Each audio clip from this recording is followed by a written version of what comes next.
Hello friends, कैसे हैं आप सब। उम्मीद करती हूँ आप सब अच्छे होंगे। तो इस समय हम लोग पढ़ रहे हैं जेनेटिक इंजीनियरिंग। अब इसके फर्स्ट पार्ट में मैंने आपको बता दिया था कि रिकॉम्बिनेंट डीएनए टेक्नोलॉजी क्या होती है और इसमें किन किन चीज़ों का यूज़ होता है। अब हमें जेनेटिक इंजीनियरिंग के टूल्स और टेक्निक्स को जानना है। तो हम टूल्स में ये जानेंगे हमें किन किन चीज़ों की ज़रूरत होती है और टेक्निक्स में हम ये समझेंगे कि इसका प्रोसीजर क्या है। तो सबसे पहले आइए हम रिस्ट्रिक्शन एंजाइम को समझ लेते हैं, क्योंकि रिस्ट्रिक्शन एंजाइम जो है जेनेटिक इंजीनियरिंग या रिकॉम्बिनेंट डीएनए टेक्नोलॉजी में बहुत ही इम्पोर्टेंट रोल प्ले करता है। रिस्ट्रिक्शन एंजाइम जो are endonuclease enzyme which cleave the DNA molecule and generate discrete DNA fragment।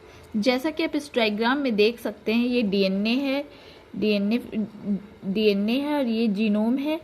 इसमें रिस्ट्रिक्शन एंजाइम जो है इसमें कट क्रिएट करता है, डीएनए को ब्रेक करता है।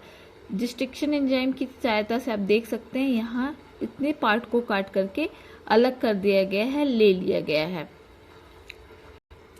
However, restriction enzyme have a specific target site called as recognition site।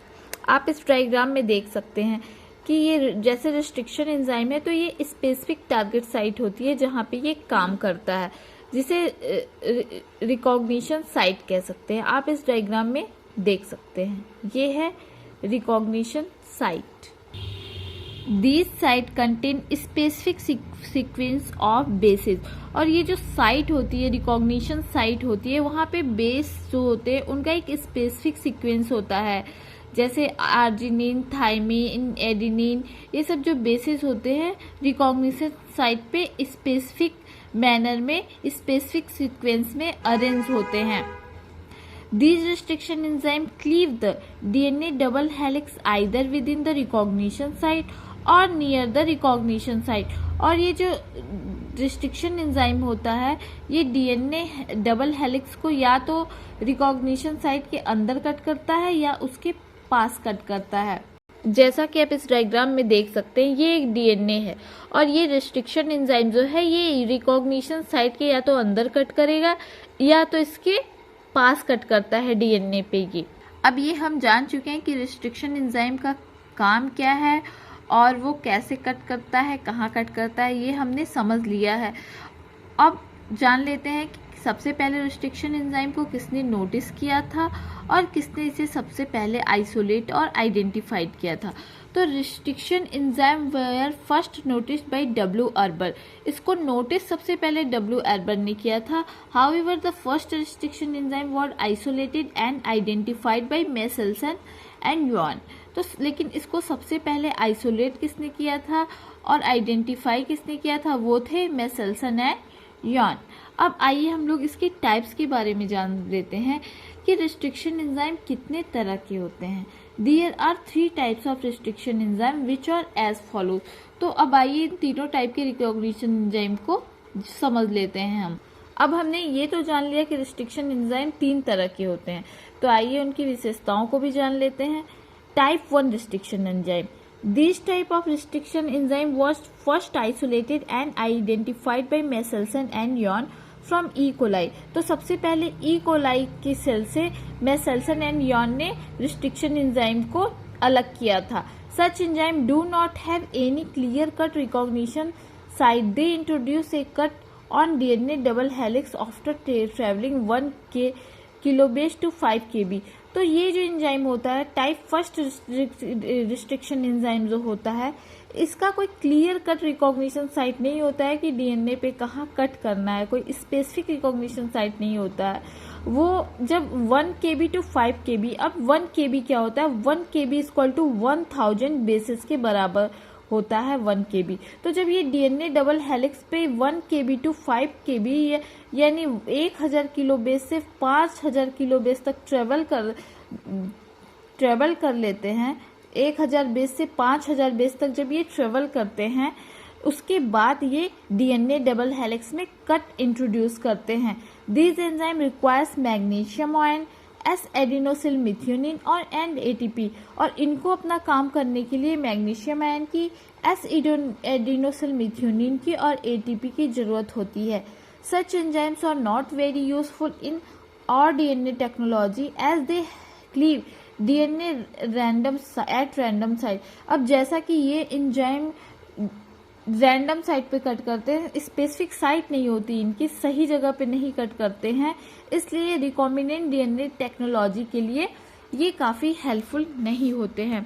तो अब हमने ये जान लिया कि टाइप फर्स्ट रिस्ट्रिक्शन एंजाइम को आइसोलेट किसने किया था, किस चीज़ से आइसोलेट किया था, और इसका फंक्शन क्या है, ये कैसे काम करते हैं, और इसको अपना फंक्शन परफॉर्म करने के लिए किन किन चीज़ों की ज़रूरत होती है, और ये भी हमने समझ लिया कि ये रिकॉम्बिनेंट डीएनए टेक्नोलॉजी के लिए काफ़ी हेल्पफुल नहीं होते हैं।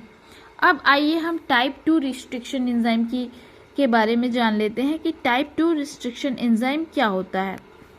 तो type 2 restriction enzyme, type 2 restriction enzyme was discovered by Hamilton and Smith in a bacterium namely Haemophilus influenzae.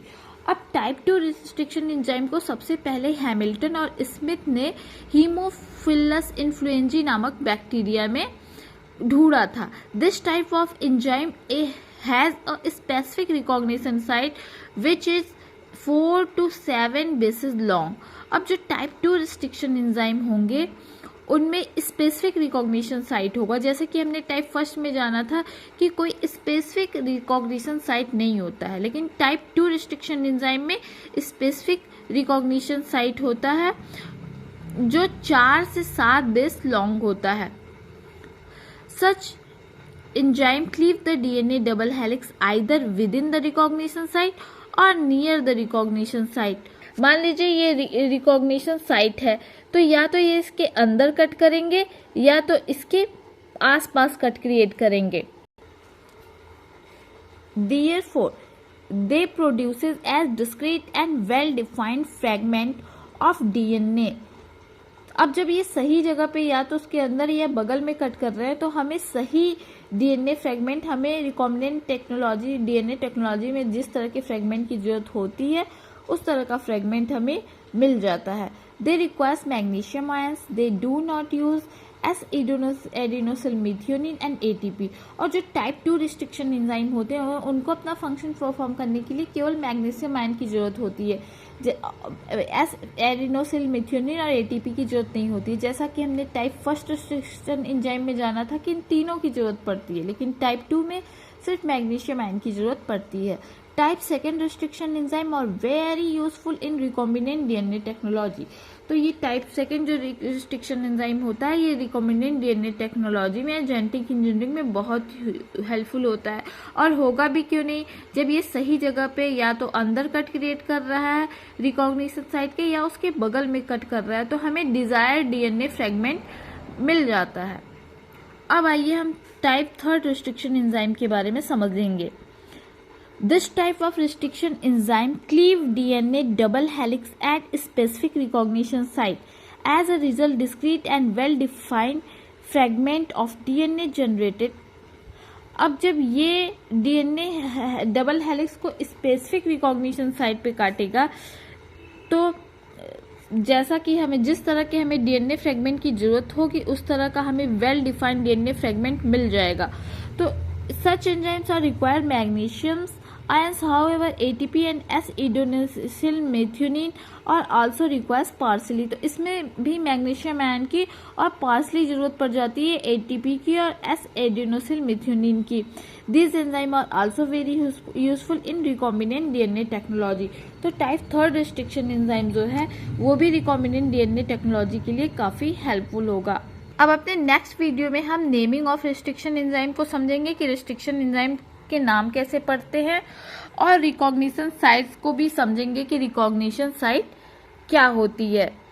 अपने आज के वीडियो में हमने रिस्ट्रिक्शन एंजाइम क्या है समझ लिया है और रिस्ट्रिक्शन एंजाइम कितने तरह के होते हैं, उनकी क्या क्वालिटी होती है, वो किस तरह से फंक्शन परफॉर्म करते हैं, उनको अपना फंक्शन करने के लिए किन किन चीज़ों की ज़रूरत होती है, ये समझ लिया है।